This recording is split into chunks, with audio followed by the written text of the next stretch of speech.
Does this indicate that Christ is having a physical relationship with Mary Magdalene? Well, that's one way that one could perhaps interpret the text. After all, if you take kissing on the mouth as part of an intimate sexual relationship, one could draw that conclusion. There's another way to understand the passage, however, whatever the historical reality is. Kissing was sometimes presented as a way of transferring spiritual knowledge in a most intimate fashion, not so much because it was lip to lip, but rather spirit to spirit, spirit as breath. The breath of God. Exactly. And he breathed upon them. Yeah. Our breath is our life, and through kissing we share breath and therefore are sharing our most intimate and essential being. And so it's maybe suggesting that Jesus here is communicating a special level of wisdom and knowledge to Mary. Do you think that really happened? I think we can't possibly know whether Jesus ever kissed Mary, but I would say in the context of a movement like that with a very tight inner circle of disciples and a highly revered charismatic teacher, that it's not completely out of the question that there would have been demonstrations of fondness through physical contact. I wouldn't exclude it as a possibility. Any suggestion of a sexual relationship between Mary Magdalene and Jesus is something the Church has always frowned upon. And yet for me the idea really isn't so shocking. Why shouldn't Jesus have had an intimate relationship with a woman?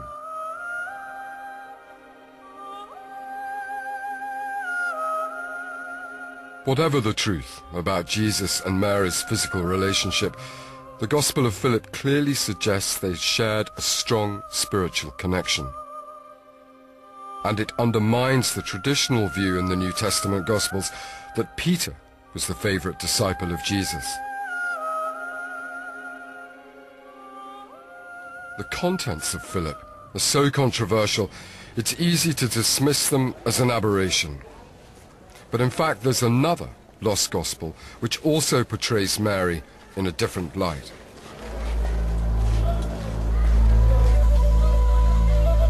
In 1897, two British archaeologists started excavating the ancient rubbish dumps of the Egyptian town of Oxyrhynchus. They uncovered nearly 50,000 fragments of papyrus, some of them over 1,500 years old. Amongst this mountain of texts, one scrap was initially overlooked. But on closer examination, its true significance emerged. It was the Gospel of Mary Magdalene, a text scholars hadn't even known existed. The fragment is now kept in the Sackler Library in Oxford.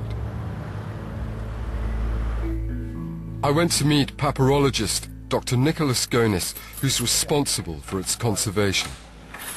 Look at that. Where's our one? Ours is, it's this one. Ah, right. That's...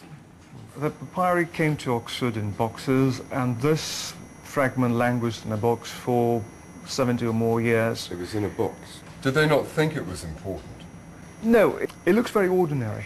It looks like a legal document or a letter. Oh, okay.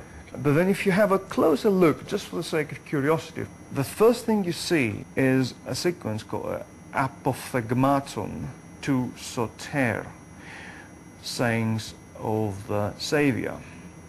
And then the very next line, you pretty clearly make out the name Mariame, which is the Hellenized version of Mary. So it is pretty clear that you're dealing with a religious narrative, actually something about the sayings of Jesus, so which gets your imagination rolling. And then once you study it further, then you can identify it as of the Gospel of Mary. Enough of the fragment has survived to identify a story which suggests that even after Jesus' death, Mary continued to exert huge influence. It describes a discussion between Mary and the other disciples in which she reveals details of a vision she's had of Jesus. But her words don't go unchallenged. The disciple, Peter in particular, is hostile, asking whether Jesus would really have spoken privately with a woman than openly to them.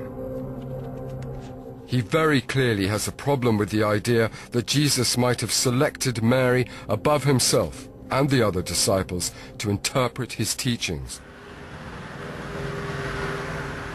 So why did a work which reveals Mary Magdalene as Jesus' closest disciple disappear from history?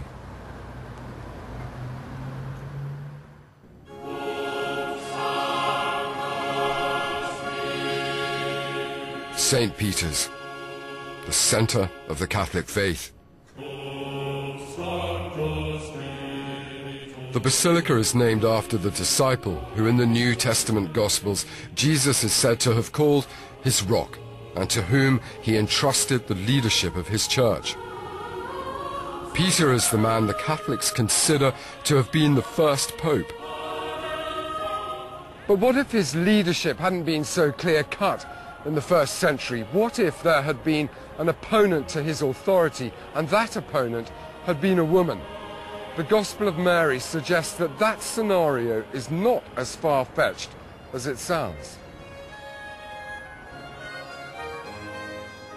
According to this Gospel, it wasn't Peter to whom Jesus entrusted his innermost thoughts, but Mary, both before and after his death. The Gospels of Philip and Mary rather scandalously imply that it wasn't Peter who should have been the first pope, but Mary Magdalene. For the male hierarchy of the church, it's easy to see how such writings posed a threat. These texts risked undermining the very foundations of their claims to leadership. But can they possibly be true? Well, here in Rome, lurking under the surface of the city, there's very tangible evidence revealing that certainly, in the early centuries of the fledgling church, women were more influential than is traditionally believed.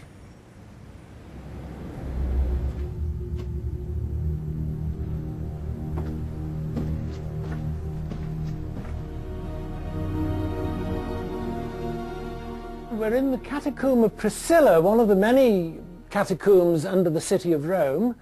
These were Christian burial sites dating from about the 2nd through to the 5th centuries. And you can see here the slots where the bodies would have been. So they were laid out. The rock was hewn and the bodies were laid in there. Keith Elliott is an expert in early art and Christianity. Certainly. Yes. How far does this extend? Oh, there's kilometres all under the city of Rome. The frescoes in these catacombs support the claims in the Gospels of Mary and Philip that women were influential in the early church. Well, where we're going to now is the so-called Greek chapel. Oh, look at that. I know. One of the marvellous things we're going to see here is a fresco which has been dated 3rd century. There it is. What are they doing?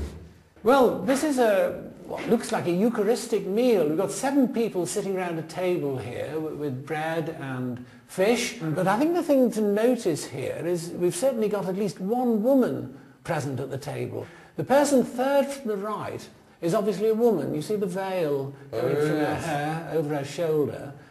That might be rather surprising because we're not always used to thinking of women having a prominent role to play in the early church. But this was fairly typical because a lot of the early Christians met together in house churches.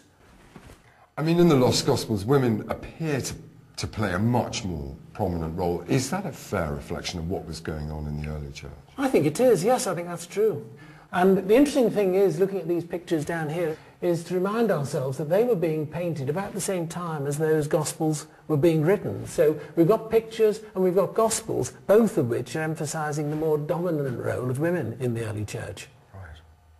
In the first centuries of Christianity, at least, it seems women were at the heart of the faith.